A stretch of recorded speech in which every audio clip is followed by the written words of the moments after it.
Hello friends, இன்றைக்கி ஒரு சிம்பிளான lunch box recipe cauliflower pulao தான் செய்ய போகிறோம். இது செய்கிறது ரொம்ப ஈஸி. ஒரு 20 மினிட்ஸில் டக்குன்னு செஞ்சிடலாம். குக்கரில் தான் செய்ய போகிறோம். இப்போ வாங்க இந்த டேஸ்டியான காலிஃப்ளவர் பலாவ் எப்படி செய்கிறதுன்னு பார்க்கலாம்.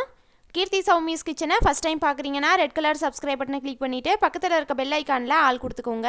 என்னோடய வீடியோஸ்லாம் பிடிச்சிருந்துச்சின்னா லைக் பண்ணுங்கள், கமெண்ட் பண்ணுங்கள், ஃப்ரெண்ட்ஸ் அண்ட் ஃபேமிலிக்கு ஷேர் பண்ணுங்கள்.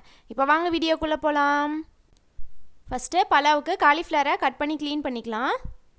நான் இந்த சைஸில் ஒரு காலிஃப்ளவர் எடுத்திருக்கேன். இப்போ இதை இந்த மாதிரி தனித்தனியாக பூ மட்டும் கட் பண்ணி எடுத்துக்கிறேன். உங்களுக்கு பலாவுக்கு எவ்வளோ காலிஃப்ளவர் வேணுமோ அந்தளவுக்கு கட் பண்ணி எடுத்துக்கோங்க. நான் இதில் ஒரு 3/4 பூ மட்டும் எடுத்துக்கிறேன். இப்போது இந்த பெரிய பீஸ் இருக்குல்ல, இதை முழுசாக கூட அப்படியே நீங்கள் போடலாம். இல்லைனா இந்த மாதிரி ஒரு பூவை இந்த மாதிரி 4 பீஸாக கட் பண்ணிக்கிறேன். இப்போ இதை சுடுதண்ணியில் போட்டு க்ளீன் பண்ணிக்கலாம். நல்லா தண்ணி கொதிச்சதுக்கப்புறமா 1/4 டீஸ்பூன் மஞ்சள் தூள், 1/4 டீஸ்பூன் உப்பு சேர்த்துட்டு நம்ம கட் பண்ணி வச்சுருக்க காலிஃப்ளவர் போட்டு ஒரு நிமிஷம் இதை லைட்டாக மிக்ஸ் பண்ணி விட்டு ஃபில்டர் பண்ணி எடுத்து வச்சுக்கலாம்.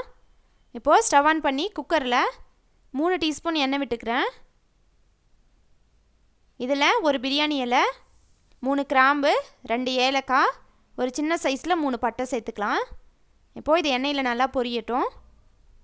இதில் ஒரு பச்சை மிளகா, ஒரு கொத்து கருவேப்பிலை, 2 மீடியம் சைஸ் வெங்காயம் ஸ்லைஸாக கட் பண்ணி சேர்த்துக்கிறேன். வெங்காயம் ஒரு 2 நிமிஷம் வதங்கட்டும்.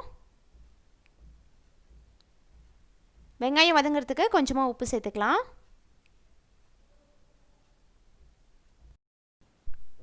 இப்போ இதில் 1 டேபிள் ஸ்பூன் இஞ்சி பூண்டு பேஸ்ட்டு, இஞ்சி பூண்டோட பச்சை ஸ்மெல் போகிற மாதிரி இதை ஒரு 2 நிமிஷம் வதக்கிக்கலாம். இது கூட ஒரு பெரிய சைஸ் தக்காளி ஸ்லைஸாக கட் பண்ணி சேர்த்துக்கிறேன். தக்காளி எண்ணெய் பிரிஞ்சு நல்லா மசிஞ்சு வதங்கணும். ஒரு 5 நிமிஷம் வதக்கிக்கலாம். இப்போ இதில் ஒரு கைப்பிடி கொத்தமல்லி நல்லா கட் பண்ணி சேர்த்துக்கிறேன். பலாவுக்கு கொத்தமல்லி சேர்த்தோன்னா அந்த ஃப்ளேவரே ரொம்ப நல்லாயிருக்கும். இப்போது இதையும் நல்லா வதக்கி விட்டுக்கிறேன். இப்போ இதில் 1/4 டீஸ்பூன் மஞ்சள் தூள், 1 டீஸ்பூன் மிளகாய் பொடி, 1/2 டீஸ்பூன் கரம் மசாலா, 1/2 டீஸ்பூன் கொத்தமல்லி தூள் சேர்த்து இந்த மசாலாவோட பச்சை ஸ்மெல் போகிற மாதிரி ஒரு 2 நிமிஷம் அதை வதக்கிக்கலாம். இப்போ இது கூட நம்ம க்ளீன் பண்ண காலிஃப்ளவர் சேர்த்துக்கிறேன்.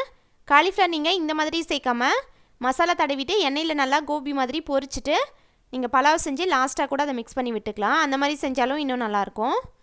இப்போது இதை நல்லா கலந்து விட்டுக்கிறேன். இப்போ இதில் தண்ணி சேர்த்துக்கலாம். நான் 1 டம்ளர் ரைஸுக்கு 2 டம்ளர் தண்ணி சேர்த்துக்கிறேன். நீங்கள் பாஸ்மதி ரைஸாக இருந்துச்சுன்னா 1 டம்ளருக்கு 1.5 டம்ளர் சேர்த்துக்கோங்க, கரெக்டாக இருக்கும். நான் இன்றைக்கி நார்மலாக நம்ம சாதம் செய்வோம்ல அந்த ரைஸ் தான் 1/2 மணி நேரம் ஊற வச்சுருக்கேன். இப்போது இதை நல்லா கலந்து விட்டு தண்ணி நல்லா கொதிக்கட்டும், அப்புறமா அரிசி சேர்த்துக்கலாம். இப்போது இதில் ரைஸ் சேர்த்துக்கிறேன். இப்போது இதை நல்லா கலந்து விட்டு உப்பு சேர்த்துக்கலாம். 1 டீஸ்பூன் உப்பு சேர்த்துக்கிறேன். இப்போது குக்கர் மூடி விசில் போட்டுடலாம். நான் 3 விசில் மீடியம் ஃப்ளேமில் வச்சு எடுத்துக்கிறேன். இப்போது குக்கர் ப்ரெஷர் ரிலீஸ் ஆயிடுச்சு. ஓப்பன் பண்ணி பார்க்கலாம். ரொம்ப ஈஸியான ரெசிபி. ஒரு 20 மினிட்ஸில் டக்குன்னு செஞ்சிடலாம். பாருங்கள், சாதம் நல்லா சாஃப்டாக பளபளன்னு வந்திருக்கு. டேஸ்ட்டும் ரொம்ப நல்லாயிருக்கும். கண்டிப்பாக நீங்களும் இதை ட்ரை பண்ணிவிட்டு ஃபீட்பேக் கமெண்ட்ஸில் சொல்லுங்கள். இந்த வீடியோ பிடிச்சிருந்துச்சின்னா லைக் பண்ணுங்கள், ஷேர் பண்ணுங்கள். கீர்த்தி சௌமிஸ் கிச்சனை சப்ஸ்கிரைப் பண்ணுங்கள். தேங்க்ஸ் ஃபார் வாட்சிங்.